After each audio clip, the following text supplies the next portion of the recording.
Olá amigos do canal Aprendendo sobre Mediunidade, sejam bem-vindos a mais um vídeo de estudo do Livro dos Espíritos e neste estudo nós vamos continuar agora aqui no capítulo 5, que são as considerações sobre a pluralidade das existências, ou seja, as diversas encarnações. E aqui é bem extenso, né? Algumas páginas, na questão número 222, que não é exatamente uma questão, né? Mas são as considerações de Kardec que se estendem sobre esse número 222. Então, provavelmente, vão haver 1, 2 ou 3 vídeos, né, dessas mesmas considerações que são também importantes.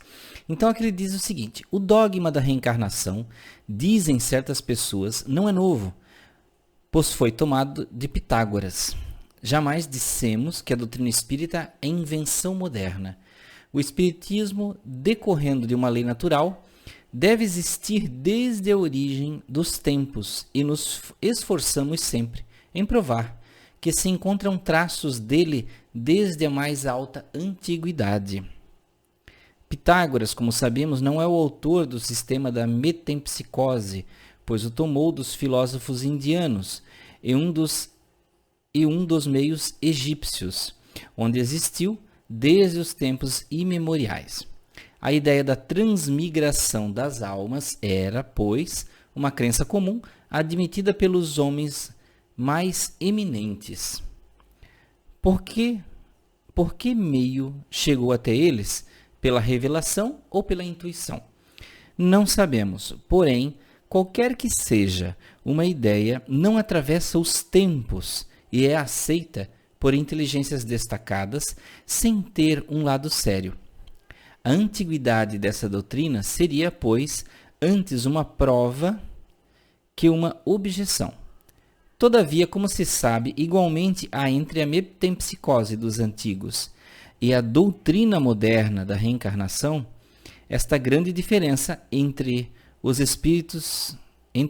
que os espíritos rejeitam da maneira absoluta a transmigração da alma do homem para os animais e dos animais para o homem. É isso que ele está falando do que é a metempsicose, que a doutrina espírita rejeita a metempsicose, como tem nas culturas indianas, que eles acham que você reencarna como um cão, como uma vaca, um macaco, depois como ser humano, depois pode voltar a reencarnar como uma borboleta. Então isso não acontece na codificação de Kardec aqui na doutrina espírita. Porém, ele diz e aceita, Kardec aceita isso, que os rastros da doutrina espírita, aqui, do espiritismo, né, vem de uma lei natural, e eles existem muito antes de Pitágoras, que já se citava, já se falava sobre a reencarnação. Os espíritos, ensinando a doutrina da pluralidade das existências corporais, renovam, pois, uma doutrina que nasceu nas primeiras idades do mundo e que se conservou até os nossos dias no pensamento íntimo de muitas pessoas. Apresentam-na apenas sobre o ponto de vista mais racional, mais conforme com as leis progressivas da natureza e mais em harmonia com a sabedoria do Criador, despojada dos acessórios e das superstições. Uma circunstância digna de nota é que não foi somente neste livro que eles a ensinaram nos últimos tempos. Antes da sua publicação, numerosas comunicações da mesma natureza foram obtidas em diversos países e depois se multiplicaram consideravelmente. Seria o acaso de examinarmos aqui porque todos os espíritos não parecem de acordo com este ponto. Isso faremos mais tarde. Então ele diz aqui que, se falar da reencarnação, já haviam comunicações muito antes dizendo que isso existia.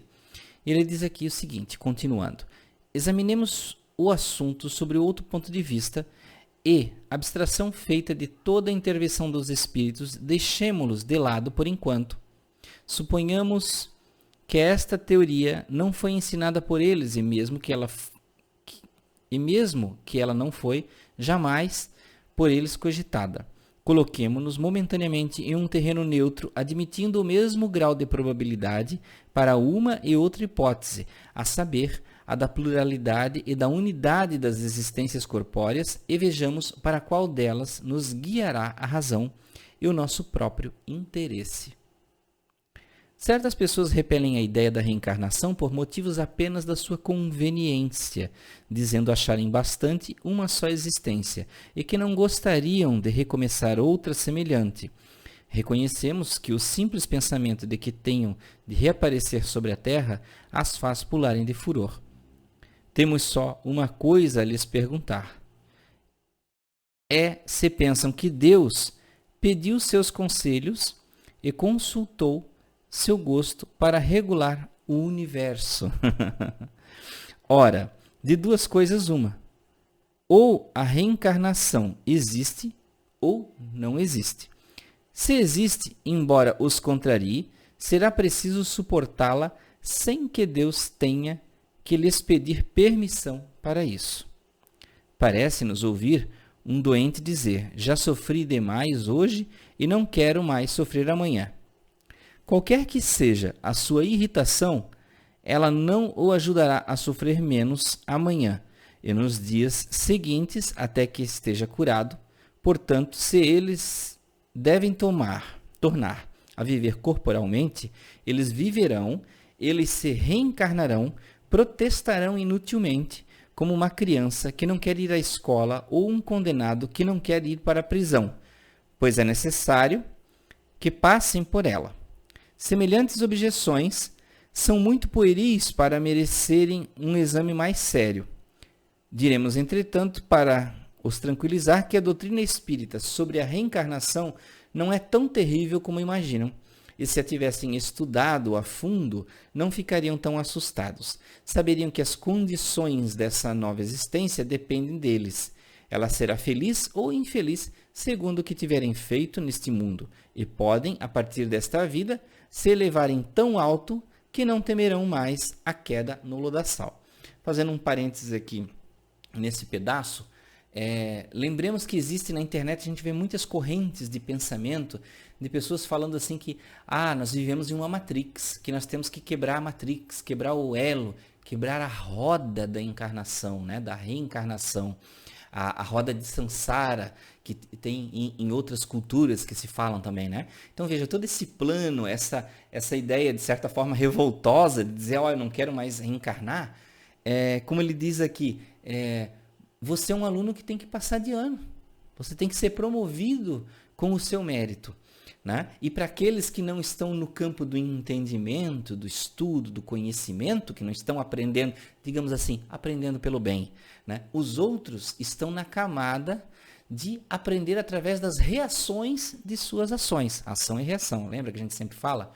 Então, ou seja, essas pessoas elas vêm passar as dificuldades relativas às ações que cometeram erradas no passado, tá? Então, não tem como você fugir disso. Ou você tem que pagar os seus débitos de acordo com o que você fez no passado, tem que assumir as reações de suas ações negativas no passado, ou na pior das hipóteses, ou melhor dizendo, na melhor das hipóteses, você vai reencarnar porque você tem que aprender, porque você tem o desejo de evoluir, de crescer, né? De desenvolver o conhecimento, a ciência, a educação, a matemática, a física, diversos sentidos da humanidade, inclusive os sentidos, né, além, para o lado da espiritualidade. Bem, então vamos finalizar aqui o estudo do Livro dos Espíritos, vamos ter mais partes de considerações, que pelo visto são bem interessantes, e essas considerações despertam muitos pensamentos. Então, ainda continuamos no próximo vídeo, no 222, sobre a pluralidade, as considerações sobre a pluralidade das existências. Até o próximo estudo de O Livro dos Espíritos.